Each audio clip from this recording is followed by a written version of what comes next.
You're listening to the Autism Weekly podcast. Each week, we share community voices and bring light to stories that increase awareness, acceptance, equity, access, and inclusion. If you haven't already, subscribe to join the Autism Weekly family. I'm your host, Jeff Skibitsky. This week, we're joined by Dr. Daniel Vogt, a leading researcher in the field of autism spectrum disorder. Dr. Vogt's work focuses on understanding the genetic and cellular aspects of autism, which can be incredibly valuable for parents and caregivers looking to support their children effectively. Join us as we delve into this fascinating world of research and learn how it can make a positive impact on the lives of children with autism and their families. Dr. Vogt, welcome to the podcast. Welcome. Appreciate you having me. Well, we're excited to talk about this subject because, quite frankly, there's a lot that I need to learn through this. And I think that there's a lot that maybe as clinicians, as family members, that we can start using a little bit more effectively and immerse into our understanding of treatment models. But before we get into that, one of the questions I really want to kind of present to all of our listeners is that this is a field that we all get into for a passion. We start looking at the research, we start looking at the treatment because there's something about autistic disorder and about the patient or the children, the adults that are working through some of the challenges or excelling around some of the exceptions that brought us to this field. So what sparked your interest? A lot of it was, it really came about later in life. I had the opportunity in high school to interact with a lot of people in the arts, always wanted to figure out what I wanted to do. And at first I thought I wanted to be an elementary education teacher. So I went to school for that and I really loved it. I loved, learning about young kids developing and playing with each other and just having a fun time. When I was in school, though, for college, I got really interested in the biology, thinking, how do our brains develop? What's different about us? And I wasn't even thinking about autism at the time. This was mid-90s. And I started taking classes and getting into research, and I had the opportunity to go into a lab, and I really started thinking about what is it that gets me excited about science. And I was so curious about the brain. I just want to know how the brain develops and how it works. So luckily I got accepted into grad school at Case Western in Cleveland, Ohio. And I just absolutely loved the neuroscience department there. And it really started to make me think about differences in diseases and things like this. And I thought, what perfect thing to study other than how our brains are different in autism. So that's what really sparked my interest. And I think what really got me the opportunity was going to University of California, San Francisco, where I had a wonderful mentor that allowed me to actually start studying genes that were implicated in autism. I think that, the study of the brain itself is one thing. The genetic piece is a whole different world. But as you went through the journey at Case Western and on your way to UCSF, is the idea of how the brain functions is there are going to be ways with any of us where, our brain functioning helps us to excel in certain areas and creates some barriers that we need to be able to work through. Mm-hmm. Are some of those items, what did you learn about autistic disorder in specific that you started to see, there's some differences here that are causing for some of the exceptions for what we would have labeled neurotypical at that point? Mm-hmm. Yeah, and you're right. It's, all of us are going to develop a little differently, but the way I like to think of it is I view it as, our DNA basically is like our recipe book. It's all of our organs are going to use it a little differently, but we have to follow the recipe basically. And our brains do that really well. As they're developing though, I think what I learned really early on is that there's a balance. The brain doesn't just fire a bunch of information constantly. There's both excitation and inhibition, and these two have to be really well balanced in the brain for our functions to be appropriate. And when there's a misbalance, that is really where we start to see things like neuropsychiatric symptoms. I think one of the first things that my mentor at UCSF got really interested in is why is there an elevated rate of epilepsy and seizures? And that that's the perfect example of this imbalance. There's too much excitation in the brain. And does that cause autism symptoms, or is it a symptom of autism itself? We're still not really sure about that. But yeah, I think the key is balance, and how do we develop that balance, and how do the genes instruct, everything to be balanced and work together well? Well, maybe we can break down some of those terms then. I mean, when you think about excitation, what would that look like? Not only in the brain itself, but also maybe in somebody's behavior or thought patterns. I mean, what does excitation create for us that's maybe more visible for a parent? Yeah, think about our senses. So our brain has to both interpret the world and then act upon it. And when we say excitation, what we're really thinking about, just with seeing the world, is light comes in, it basically turns on our neurons so they can tell the next neuron in the chain to basically get excited for a little bit and send this message. And it's that message that gives us perception. But excitation alone, if you think about it, if that stimulus was always on, you would see the same picture constantly. So something has to come in and also turn it off so the next frame in the movie can play. Otherwise, you're just going to have a still that you're looking at. And so each time our neurons our brains get excited in different areas, that's what leads to the sensory. And then we can choose to act on that by sending excitation basically from our nerves to our muscles and having that act upon it. When excitation is not balanced in different areas of the brain, say in your motor area or in your visual area, with autism, there's also an elevated sensory experiences. And we're thinking that in places like auditory, where you're hearing or visual, you may not be able to dampen down some of these signals. So it might be a little too much to take in when a normal stimulus for someone else is perceived.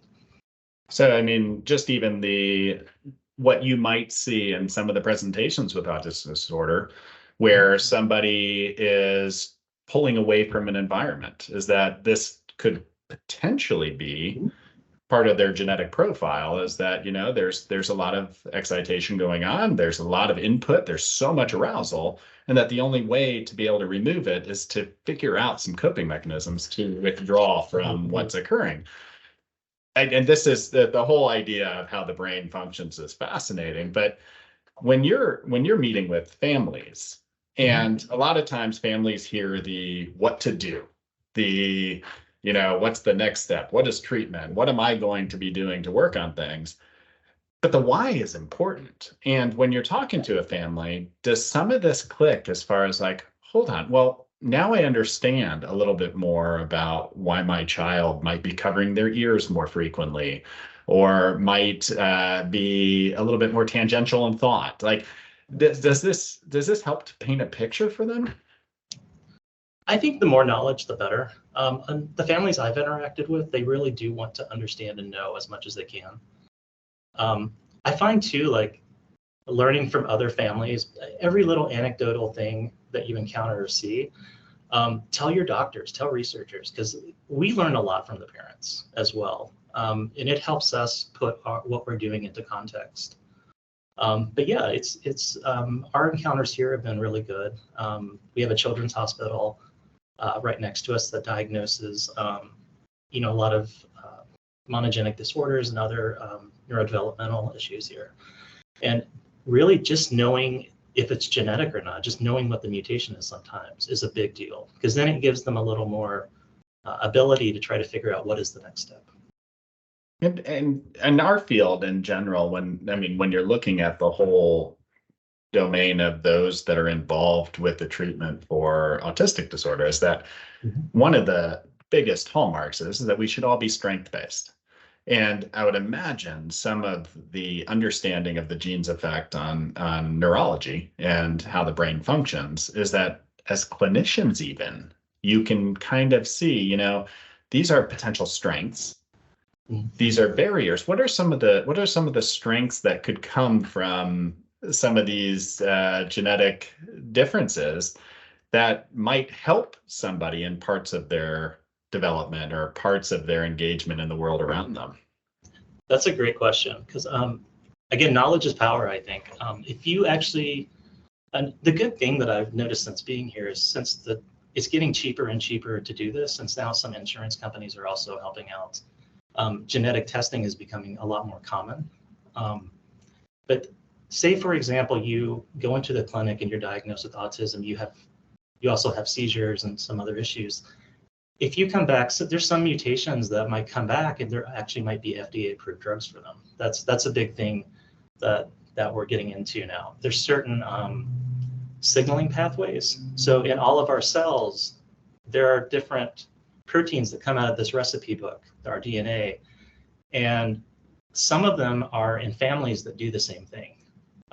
So for example, there's a family of proteins that regulate this this kinase called mTOR. And I know I'm getting jargony here, but mTOR is really important for cellular growth, synapse formation. A lot of the things that make a brain basically rely on mTOR.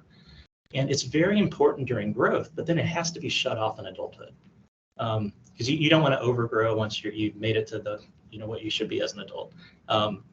The thing though is there are inhibitors to this pathway, and there's trials right now. They're looking when to deliver mTOR inhibitors into animals, and there's hope that stuff like this, repurposed drugs, might be something that you can use. But the first step in that is actually knowing if you have a genetic mutation. And once you know that, you can start understanding. That's where like my lab and others come in.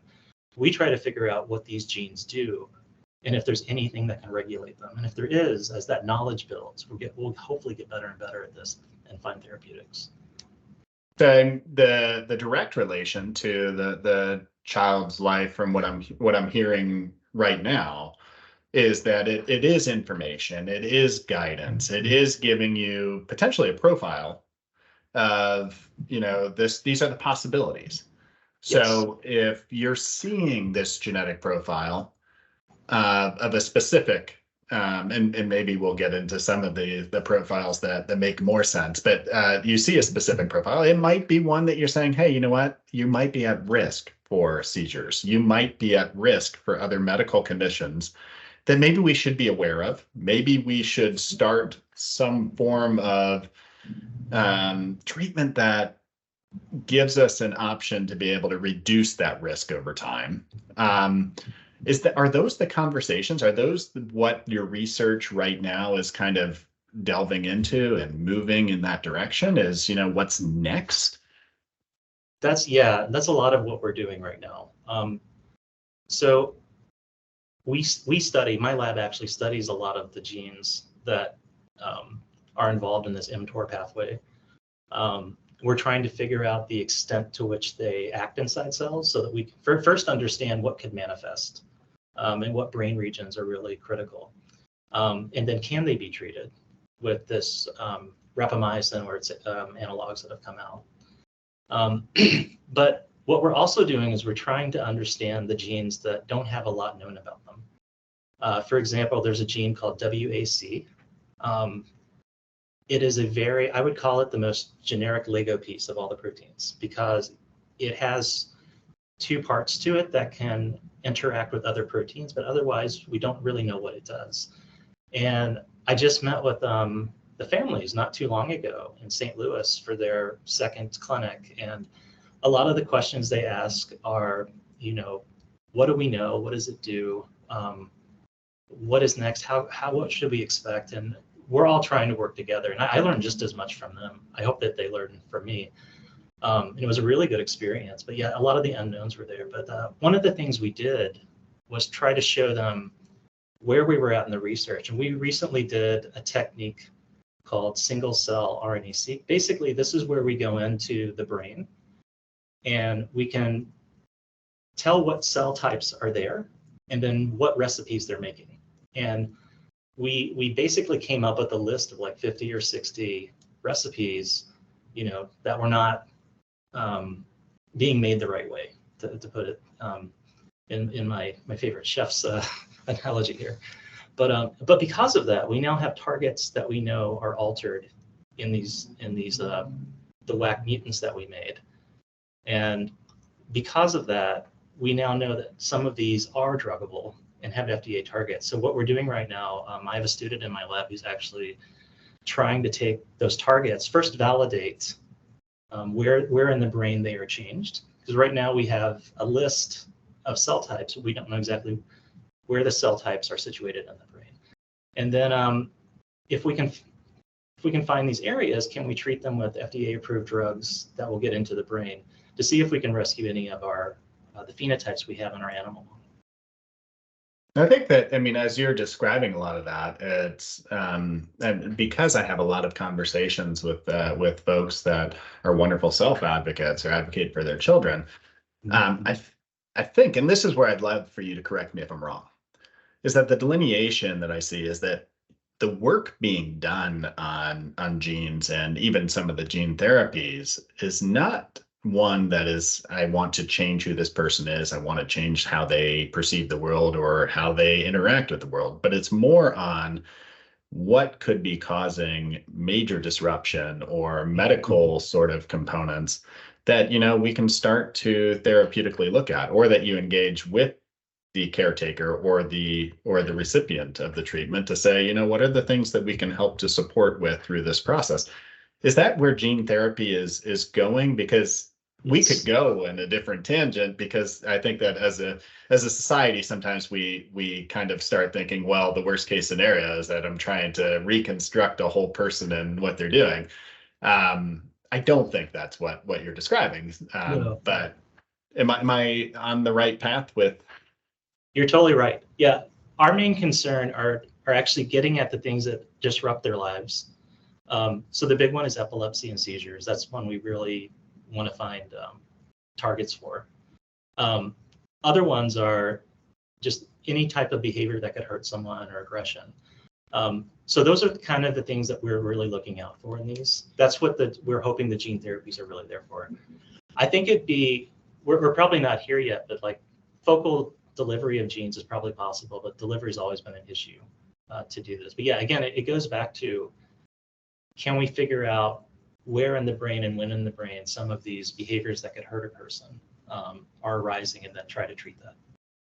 Well, I might be wading into the technical world right now, so you're gonna have to make sure that I understand the kind of what we're talking about as well. But you're also doing specific research on the P10 gene, and that has some significant understanding of the effects on the child's development.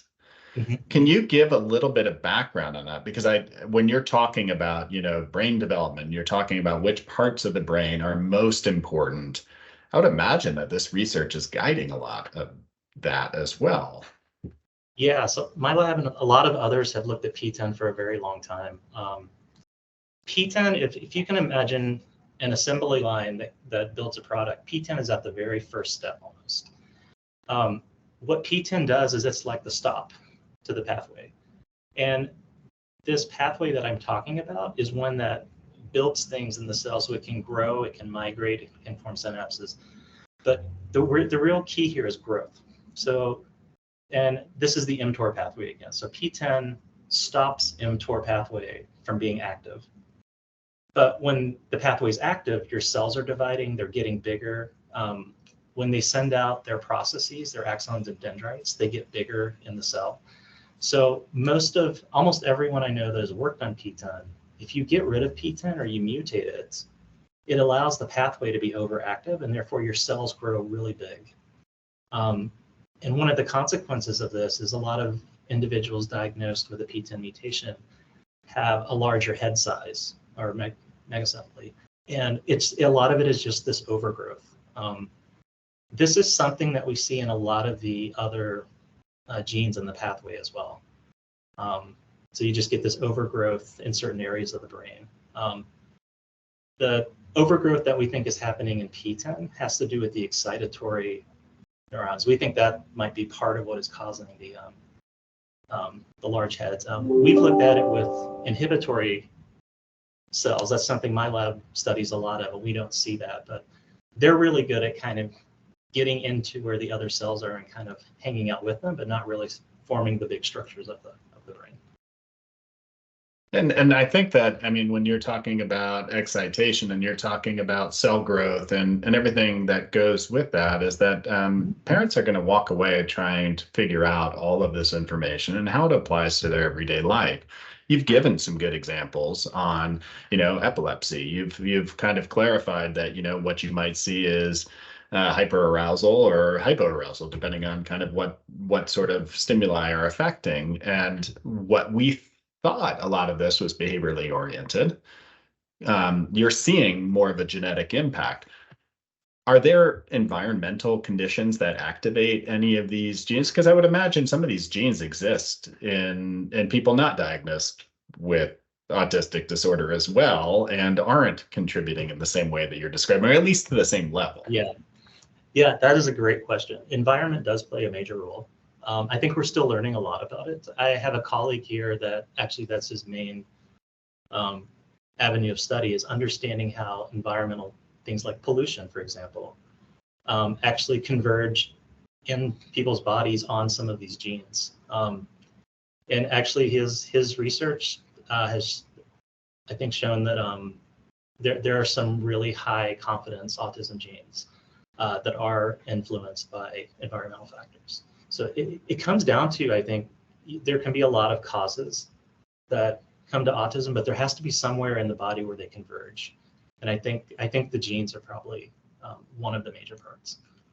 Yeah, and I mean, and I would imagine that the benefit of being at such a well-supported research environment is the fact that you all are able to collaborate. So you take your research, he's doing his research. Eventually, these things get combined into larger studies, and that you start to learn more and more.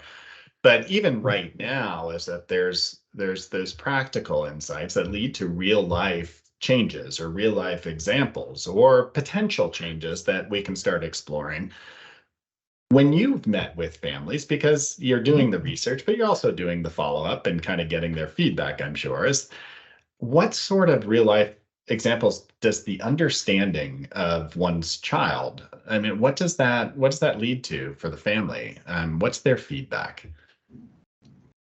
It's a good question, because for a lot of individuals right now, we don't have good treatments, and that's been one of the most frustrating things. And we all know that research takes a while, so it feels very slow to get answers sometimes. Other families where I have seen an effective therapy come through, it's been amazing. There's another situation here of a lab that studies childhood cancers.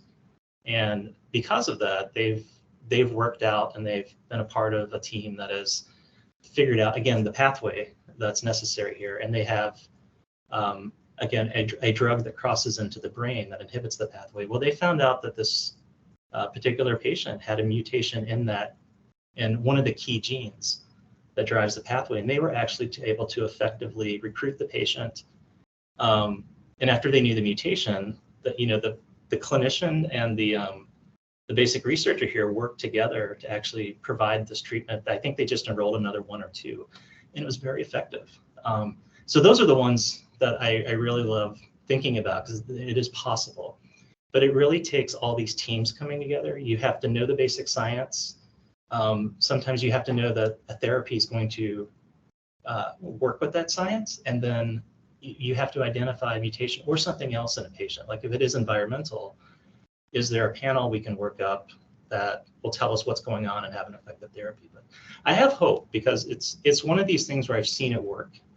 But again, there's so many that don't have it yet, and I would really like to get there. But yeah, it's frustrating though, I think, just to know the mutation, but know there may not be much to do about it right now. But I hope in the future we do have better answers as the science progresses.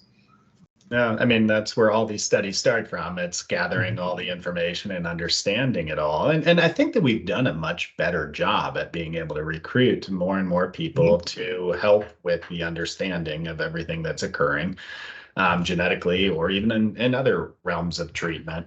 One of the questions I think that immediately comes to my mind is that you're describing a lot of, some of the very specific things that have value to understand at the moment. And I'm going to keep defaulting back to the fact that, there is a pretty high rate of epilepsy amongst some of the autistic profiles. Would there be specific, presentations that you'd say, if you're seeing this, it's worth going in and doing a genetic screening now, even though there's not the information, because you're going to learn a lot at the moment just because of what you're seeing as a parent right now? I would, especially if the insurance can cover it. And epilepsy, definitely, because there's a lot of, I think a lot of the children that have been diagnosed here have epilepsy, seizures, things like that. That's one I would just check, because a lot of the things that can cause epilepsy, these are like little pores on our cells that allow chemicals in and out. If you know what it is, then we can probably predict what type of anti-seizure medication is going to work best for you. Of course, some of them won't react, and I can tell you a story later about what I think is cool about a new therapy coming out. But I think the biggest thing, though, is you could spend years getting a diagnosis or getting treated and never know. And the clinicians I've talked to here in our children's hospital have told me it might be better just to get that off of the table. Just do the genetic test now rather than spend years trying to figure out, all your symptomatology and what it is you might possibly have. Because if the test comes back and the mutation tells you a certain gene, it's going to educate everyone, including the clinicians, on how to provide better treatment. And that education piece, I think, is so important. When I'm thinking of how many ways that genetics can inform, hopefully over time, yeah, you're talking on, you've already discussed med management, but you're also talking on, the typical treatments as far as what you're seeing with applied behavior analysis, is that if that clinician can understand a little bit more of the profile of who they're working with, guess what? They're going to be able to make better decisions, make better gains, and the treatments can be better. You see that in school. If you know that, somebody their brain is processing information in a different way, well, you change the way that you're teaching to that individual. You're not going to necessarily always change the person, but it gives you insight. Where do you see the field going? Where do you see genetics being able to help the most in the future? Or is it this whole plethora of everything that's out there? Oh, it's a great question. There's a few things.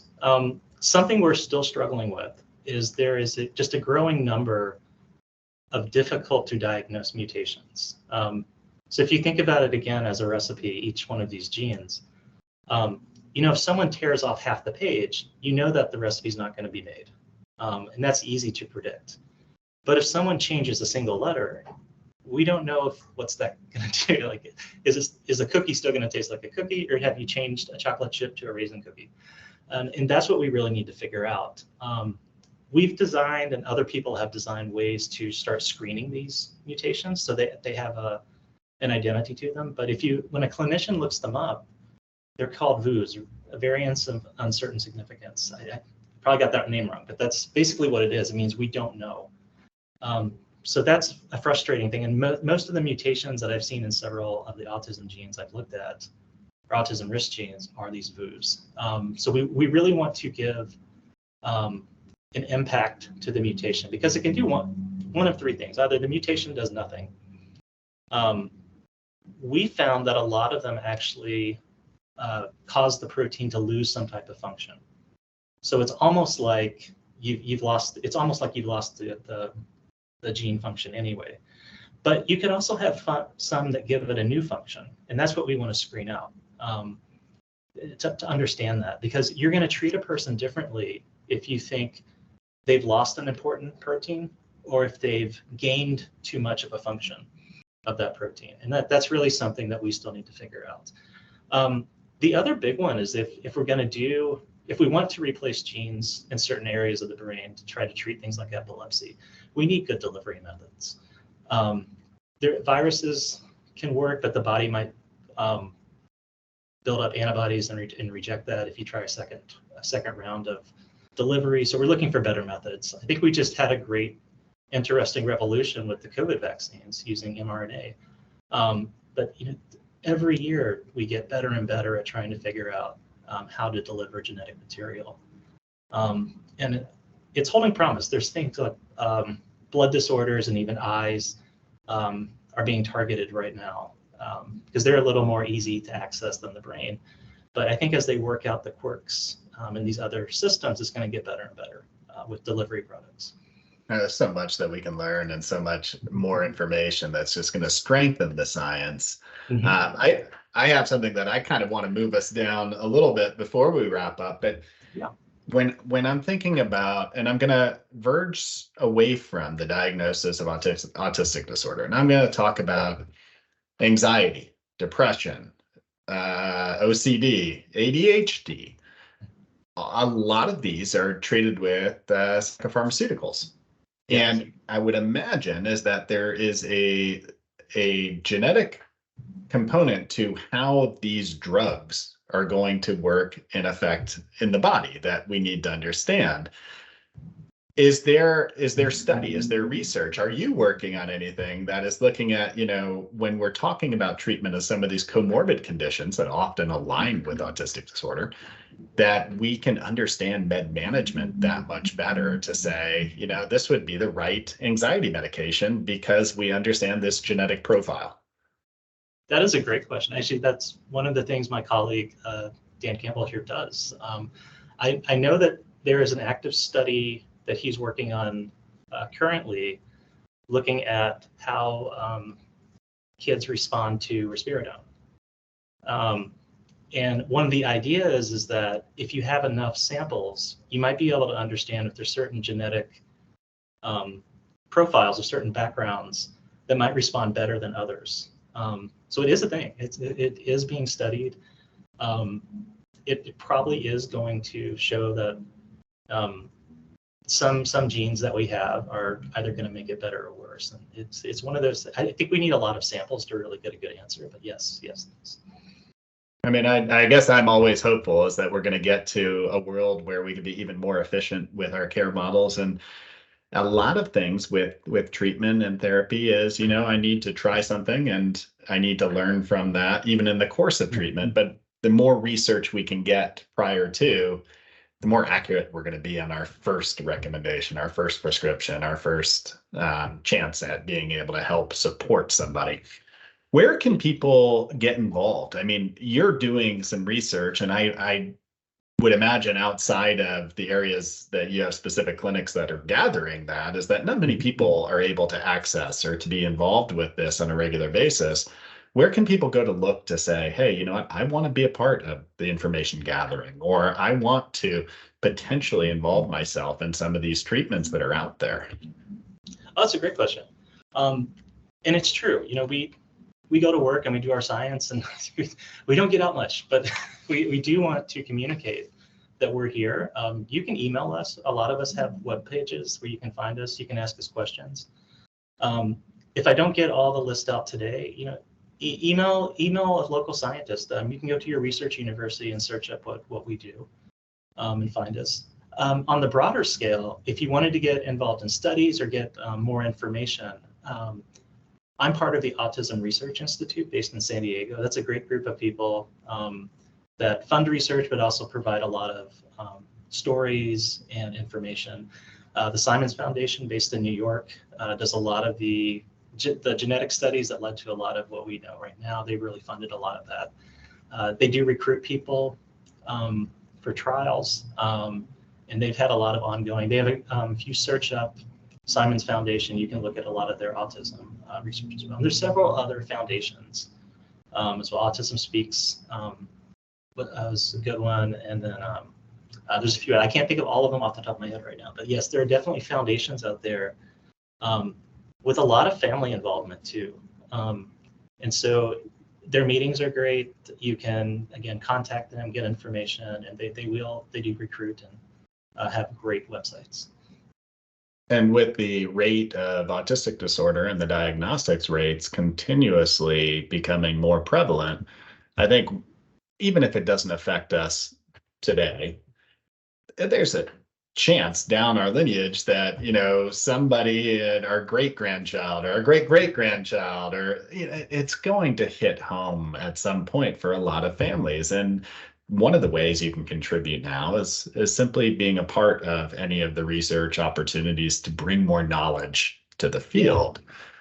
I want to make sure that you have a little bit of a chance to kind of maybe get us thinking or provoke some other additional ideas.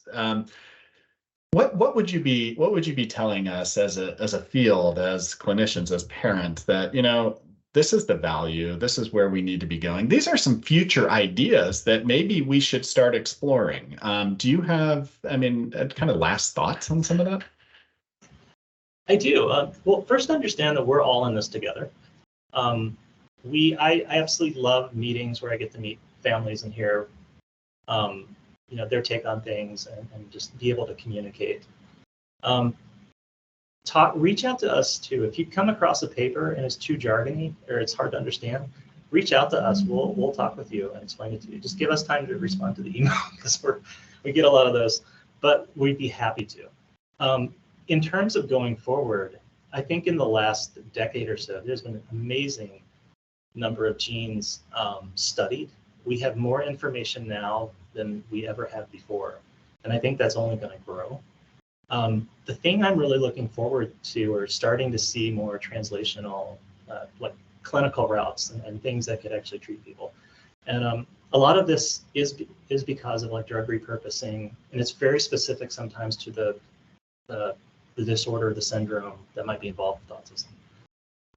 Another one that I'll shout out because I think it's coming to light very soon. A paper just came out on this, but even though so the interneurons that we work on are really interesting because when you put them into a brain, you can actually collect them or make them in a dish and then put them like a cell transplant into a brain.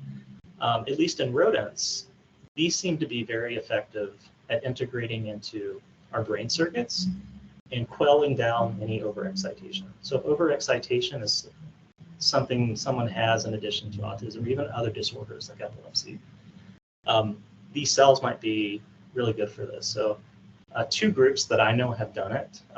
One has taken pig cells, pig inhibitory interneurons, and put them into sea lion. I think it's a sea lion. It might be, but its name is Cronut. It's a great story. And these cells actually got rid of the seizures in this model. This is Scott Baraban's lab at UCSF. They did an amazing job. But the reason I bring this up is, cellular therapy might be something in the future as well. And then it would matter.